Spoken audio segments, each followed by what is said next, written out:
Afternoon to my friends in Europe. This is the Option Pit Ticker Highlight Show. I am Mark Sebastian. I am your only option. I am joined by one Queen of the Candles, the Duchess of the Doji, Leisha J. Leslie, and of course, the Viking of Volatility, the Vicar of the VIX, one Andrew T. Giovinazzi. Today, we are discussing Occidental Petroleum. I'm going to cover what I see fundamentally in the stock and where it is on a historical basis. Leisha is going to cover what it looks like on the chart in the near and intermediate term. And then Andrew's going to break down the volatility. And then we're going to see if we can come up with a trade for us. So with that, let's dig in.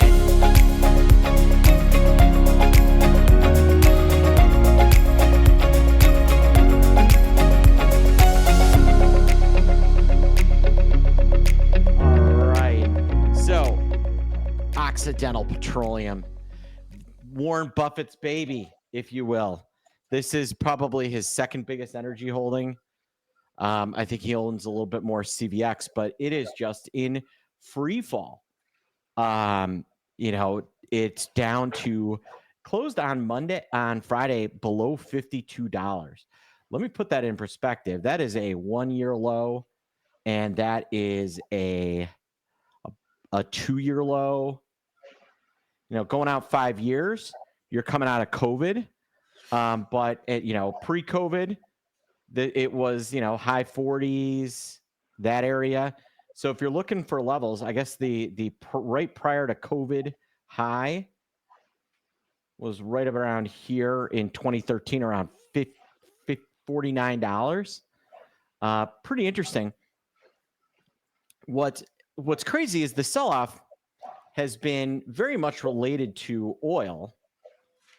And if I pull up USO, USO is at a multi-month low. The last time it was at levels like this, we were in, it was lower than this in February of 2024. So, and if you want to go to the absolute low, the low over the last 12 months, December 12th, 2023. USO was down at like $63 a barrel, or $63 an ETF. So let's go to December 12th and see where Occidental is. And I think this will put things in perspective. Here's December 12th. And Occidental closed at 55.55. More than 5% higher than where it is now. And that's with USO about $6 lower. So something is really disjointed here in terms of how low Occidental can go. And when you look at the fundamentals, there's a lot of good reasons to like Oxy. Pays a decent dividend, 88 cents, call that 2%, give or take a little less than 2%. The price earnings ratio is down to about 13. I thought, hey, maybe it's an oil services. It has a ton of debt. When I dug in, their debt to equity ratio has been falling. And the amount of debt they've been carrying has been pulling back. And so the questions you have to ask yourself are, maybe Buffett's selling.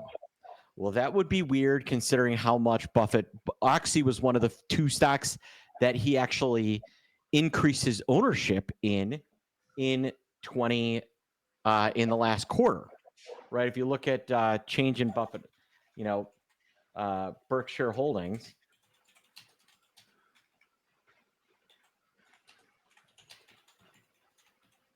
This is a fun thing to always look up. And it's from August 6th. And, Occidental's in there, and he bought more of it. So unless in the last couple of weeks, all of a sudden Buffett decided, I'm out. Doesn't he like buying stuff when it gets cheaper, Mark? Typically, we like to buy things when they're cheaper and not more expensive. His purchase price was typically below $56. So if he's buying, these are levels he is in fact buying at.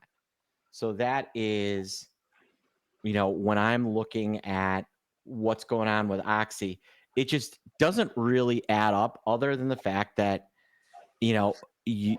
for Oxy to be priced this low, you have to be asking yourself whether we're going to have some sort of recession, and whether they're worried about oil taking out lows from not the last year, but like down into, USO getting into the 40s or 50s, which would be WTI into the 50s as well. I don't see that happening, but the way they're pricing this thing out, we have not seen levels like this since 2022. So my opinion, from a long-term perspective, I think this is a real opportunity here, from an investment thesis. I don't know about a trading thesis because it just been straight down. I mean, this thing hit a peak in April, and from peak to trough, it's down $20 from its high. That is a pretty aggressive amount of selling to take place over the course of about 5 months. It's been slow, it's been deliberate, but it has been consistent. And so from a long-term perspective, this is a scoop. From a near-term perspective, it just took the elevator down another 10%. I'm wondering whether there's an opportunity to scoop it up here. And this is why we have the Queen of the Candles, because long-term, I could give you a leap call idea or just buy the stock. But near term, oversold can get even more oversold. And that's what we want to avoid, which is why we have the Queen of the Candles, Leisha J. Leslie. Thank you, Mark. And we all know the old adage, the market can remain irrational far longer than your account can last. Indeed. Right? Now, let's look at crude first.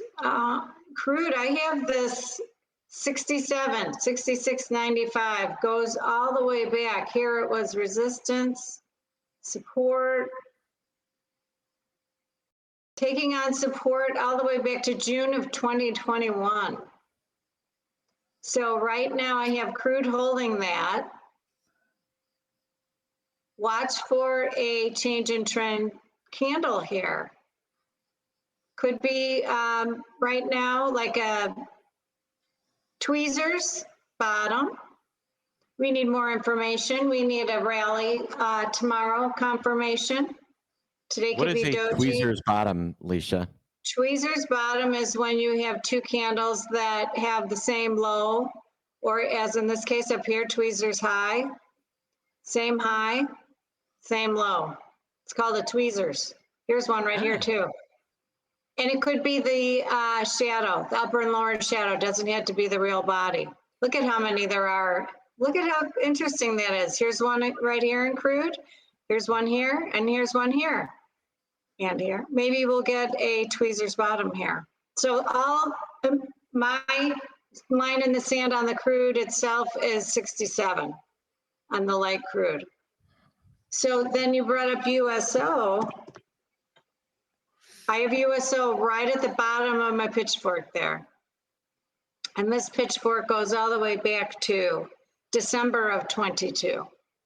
And you can see it has held this support level. This feels like a big deal then. It is. I've been watching crude. Well, I watch it every day, as DT people know. Watch for a change in trend candle here also. We need to close up into above 69. And it needs to show us, it needs to reveal us somewhat of a rally. I probably wouldn't hop in until it trades over 70 and 3/4. Clear these previous highs here, and then we could be on to 73.5. Look at that gap. So now on to Oxy. I mean, This thing is just, like you said, Mark, just gotten hammered. It is in the middle of a channel for me, although just below my median line. This pitchfork goes back to April of 22, but it has dipped below before. And then I have that all important 56 level. We are below that. Oxy looks uglier than the other two. I Yeah, gotta it does. say, it looks uglier. 47.63, I have support here. It's But that doesn't mean you won't get a change in trend candle here and get a rally, but it's in the middle of no man's land on my chart. So, Andrew, I would say strangles are in order. I would not go long here. If anything, I might consider going short. Oh, wow. But we have the other two that look like they could be bottoming. And it really does correlate. With the ugly stick, you're right, Tom. It really does correlate well with oil in terms of how they trade. Kind of funny, but some of these do. What's interesting, Leisha, is that look at a chart of XOM. It has not had the same kind Not as bad. Not as, right, not as bad. beating. Well, Not at all. Also, like, look, I guess, where is Apache? Are they also a lot more exploration? But look, pull up APA too, Leisha, just for Sure. ugly looking charts. XLE may be having a Harami candle there. I always look at all three of them. XOP not looking so great either. APA, Yeah, it's more exploration because they are just hitting that one with the. Go back how far that is as far as how low it is. yeah. Oh, wow. Yeah, I mean, it hasn't been that low in like 2 years. Yeah. Yeah, I mean, This is a nice level though, Andrew. Look at these highs and this low. This is a nice level. December, March of 21. Kind of doing the exact same thing. It's not been at lows like this since coming out of COVID. Right. So it's an interesting place as long as they don't have supply glut issues, because remember, everybody went into high production mode after, what was it, after the Russian invasion. All of a sudden everybody got, we need to drill again. Yeah. And now that production, it takes a while for it all to come online. So, Grant's reminding us of when oil went negative. Remember that? Yep. Oh yeah. I don't think slightly different problem. That was like a weird futures thing. Yeah. Yeah. That was another lesson in why you don't take futures into expiration. So there you have it.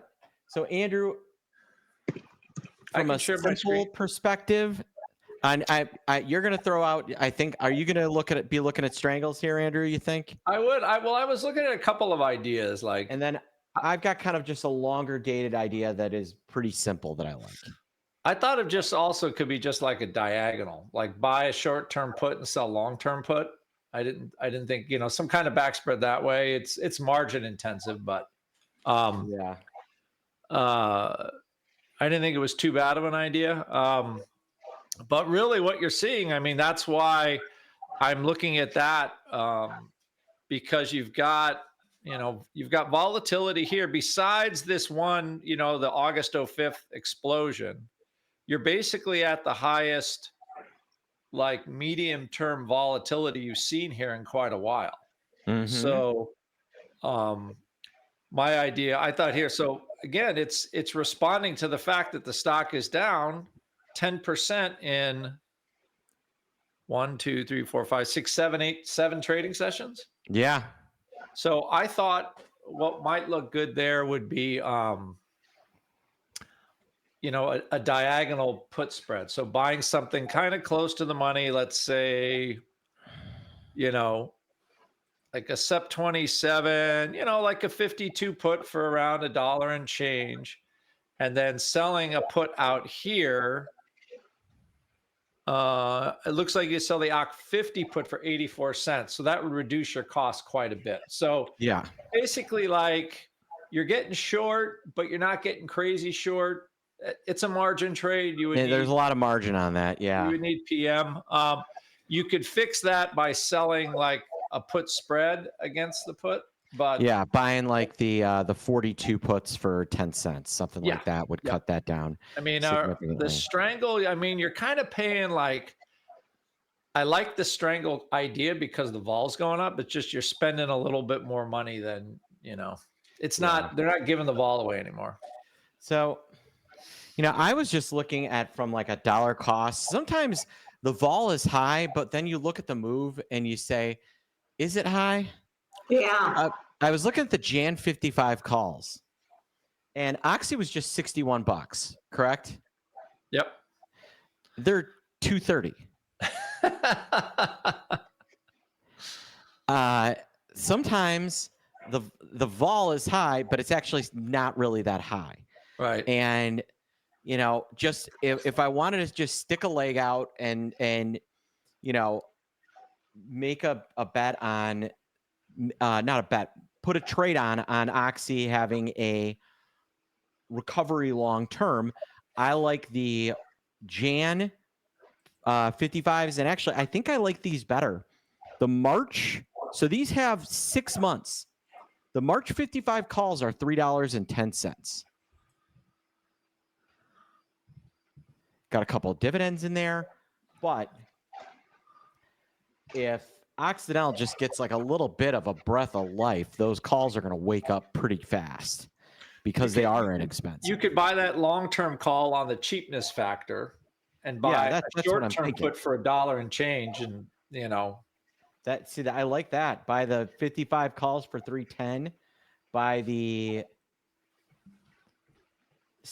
September 27th 52 calls for $1.10. That is, I like that as an individual spread. But just from a simple perspective, if somebody wants to be long, and I think 6 months from now, Oxy's going to be $10 higher. All right. I'd buy the 55 calls for $3 and less than 320. All right. So let's try to get an idea written up here. All right. So I have my own idea. All right, Alicia's got an idea. All right. So here we are. So everyone gets 3 trade ideas. Where else can you get that? You can't. All right, hold on here. Let me move around. So Mark, can you articulate your idea to the people? And then my idea is to buy the March. Yep. The March 55 call for 320. Give me the exact trade. March, which strike? It is the March 21st, 2024. Thank you. 25. Or 2025. Excuse me. 55 call. Okay. For less than 320. Okay, for less than 320. Okay, so that's Mark's idea number 1. 3.20. Okay, now for the Queen of the Candles, LL. Mine is very simple, everyone. September. Oh, I lost you, Alicia. Shoot. All right. 53 calls and the 51 puts. All right, okay, we lost hold you on, for a Alicia. second, Alicia. Give me it one more time. Bye-bye. Sep 27. Okay. 53 calls, 51 puts. Okay, so nice. 27. I like that strangle, Alicia. Just $1.50, $1.55. That's not bad at all. No. Oh, wow. 18 days. Is that net $1.55? Yes. Oh, wow. Well, all right. Ooh, Andrew's converting to my idea. Yeah, that's Alicia, I like your idea. I actually I love your idea over the top of my idea is a really good way to express near-term volatility and long-term bullishness. You could do that. You buy because her 51 put. If we have a free for all, I mean, you could end up with everything for nothing. Yeah. So I'm going to steal from both. Right, and I think it's clear that long term we see potential. right? But short term, right, a little nasty. So what I would do is the AG one would be I like Mark's Oxy, the buy to open one OXY Jan. Let me see here. Jan 17th. Oh, thank you, Mark. 2025. Those are the 55 calls for They're $2.30 for $2.30. And then I'm going to steal Leisha's put and buy the one OXY September 2751 put for, let me see here on the dollars on that. That OXY. is 70 cents. Okay, 70 cents. Make sure to put in 2024 so people don't accidentally go looking in 2025 because there is a Yeah. 2025. Okay. And I think this is 2025, 2024. Okay, so Alicia's got a little strangle action. Mark's going to be Warren Buffett. He's putting his Warren Buffett hat on. Yes, just long. He's buying a little more. And I am basically stealing each of their ideas. So I'll take Mark's long-term call and Leisha's long-term put and kind of splitting the difference on it. So Andrew, your trade kind of reminds me of what we would call a two-way trade. The only difference is that you're doing a two-way trade in Oxy. Normally in weekly profit cycles, you do a two-way trade in SPY and a volatility product. Yep. And what I love about two-way trades right now is that it is, in my opinion, the best trade for the best single trade for this market. If you want to be a moderate trader, so you're trading once or twice a week.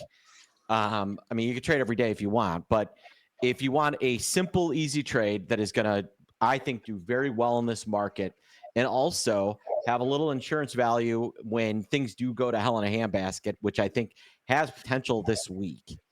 Two-way trades are the way to do it.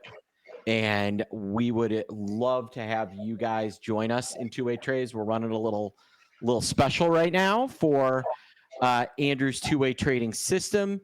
I would encourage you guys to join us in two-way trades. And trading desk too. You've been throwing out a strangle or two that haven't been too bad there, Mark. Well, no, I'm aware. Right. We're staying on message and talking about two-way trades. Yes. So, if you have not joined two-way trades yet and you're not a member, what I don't understand what's stopping you. If you'd been waiting, now's the time because we've got a really nice special going on it, especially because of the market that we're in. So I would highly encourage you to check it out. Here is the link to join weekly profit cycles. I will pin it so that everybody can find it. You can check out the whole shebang there at on what Andrew's doing with two-way trades. And with that, we will see if there are any questions.